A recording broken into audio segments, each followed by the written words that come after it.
In today's video, I want to introduce a secret indicator on TradingView that shows entry and exit of bankers and institutional traders in the market. To add this wonderful indicator to our chart, here we click on indicators and we search L3 Banker Fund Flow Trend Oscillator. This one, which is written by someone named BlackCat1402. Alright, this is the indicator, and as you can see, it's added here below the chart in the form of an oscillator. As the name is indicating, this indicator shows flow of funds from banks and large institutional traders. These large funds can have different names depending on the market. For example, in Forex market, they are referred as banks funds because banks are the big players in this market, or in cryptocurrency market, it's usually referred as whales, which are the people or maybe institutional traders who has many large capital in this market. Generally, it's called smart money. Regardless of the name, we want to know when those large amounts of money are flowing in the market because we know that it can move the market significantly, and this indicator helps us with this. Before I explain the components of this indicator and how you can use it for trading, let me add another indicator because it will help you to better understand it. Here we click on community scripts and then we click on top and we add this one, squeeze momentum indicator, which is written by someone named Lazy Bear. Alright, now let's see what we have here and how we trade based on them. First of all, you must know one point. Bankers and large institutional traders enter in the market when it's calm, when it's usually flat and we have low volatility in the market. They don't enter in the market when everyone is buying and the price is advancing sharply. Actually, they exit their positions in these times. So they usually enter in the market when the market is flat and very low volatility, and their large position sizes causes movement of the market. And when retail traders start buying and further moving the market, the bankers exit their positions when the price is in their target. And again, because their position sizes are very large, this causes a sudden declining of the price and creating a peak on the chart. This indicator, which is built based on TTM squeeze indicator, will help us to know when the market is in very low volatility condition. First, let me change the settings of the colors so we can better see the details. Here in the style tab, we change the gray color to white, and then we increase the opacity to 100%, and we also increase the thickness. And then for the black color, similarly, we increase the opacity to 100% and we increase the thickness. All right, now by changing the color settings, we can better see the details. If you're familiar with this indicator, so you know that when we have these black crosses, it shows a very low volatility condition in the market. It's actually when Bollinger Bands are completely inside the Keltner channels. And as I said earlier, these periods of low volatility are the potential periods to have smart money flowing in the market. And this indicator will help us to know when it's happening. When we have yellow candles like these, they show that probably the banker's fund is flowing in the market. In other words, the smart money is entering in the market. But we focus on yellow candles that are forming in the low volatility condition, which is when we have black crosses like this. When we have white crosses, it tells us that we have high volatility in the market and the price is advancing or declining depending on the market momentum, which in this case, it's declining because we have red histogram here. In this situation, because we have high trading volume, this indicator may generate yellow candles like these, but we don't pay attention to these yellow candles that are happening during high volatility condition of the market, and we only focus on the yellow candles that are forming in the low volatility condition of the market, because this is the potential area where bankers and large institutional traders enter in the market. So this signal has much higher probability in compared to these signals. Alright, so until now, we know that probably bankers are entering in the market. When we have green candles, it shows that bankers are increasing their positions. Let me also add volume to our chart.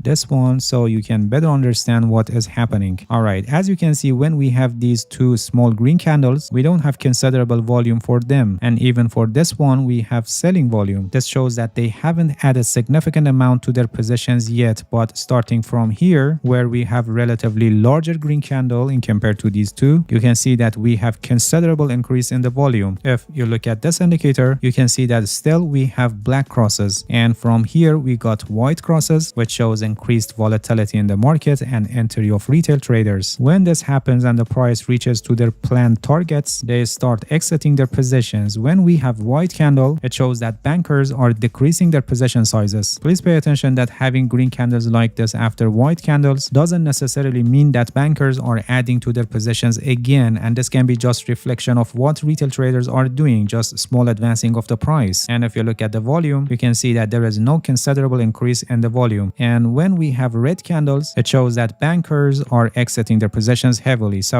they started decreasing their positions around here and they started closing their positions around here. And when we have a blue candle like this, it can show a probable rebound of bankers, tells us that probably they are entering again in the market. And when we have a green candle like this with considerable increase in the volume, it shows that they are adding to their positions again. And this was happening actually during this low volatility market, as you can see. And you can see how the price advanced after that, but not so strongly. And they started exiting their positions around here. For them, by entering around here, this much of increasing is enough for them to make huge profits because their position sizes are very large. But for retail traders entering the market from here, most of them would end up in loss on this declining of the price, hitting their stop losses. Here again, you can see that we have a yellow candle and the market is in a very low volatility condition. And this gives us the signal that probably bankers and large institutional traders are entering in the market. After that, we got green candle showing that they are adding to their positions. And you can see how the price advanced after that. Here we got a white candle that shows they are decreasing their positions. After that, red candle, blue candle, and again green candle, which shows again they considered adding to their positions. And you see how the price advanced after that. And you can see how we have this cycle of flowing bankers funds in the market. All right, one point that I must mention here is that this is oversold zone and this is overbought zone. And the yellow candles happen in oversold zone. Oversold zone and low volatility of the market is our point of interest. And when the candles reach to overbought zone, it's actually where the bankers consider to exit their positions. We got the signal here, but they truly started selling around here, where the indicator is also showing overbought condition. For this example, also you can see that when the indicator was overbought, the price started declining, or here after the rebound, it went overbought. And you can see that after that, we got declining of the price to this point. So you can also consider overbought and oversold readings in your analysis to find out when it's a proper time to exit your positions. This is a very powerful indicator for tracking smart money, but like any other indicators in technical analysis, you shouldn't take your trading decisions only based on this indicator. And as I explained, you must analyze it in conjunction with other indicators, and your trading decisions must be confirmed by other tools and aspects of technical analysis. Alright, that's it. Thank you for watching this video. If you have any questions, feel free to ask and leave a comment for me. I'll answer your questions as soon as possible. If you haven't subscribed to my channel, please subscribe and hit the bell so you get the notifications of my new videos. See you guys in next video and good luck with your trading.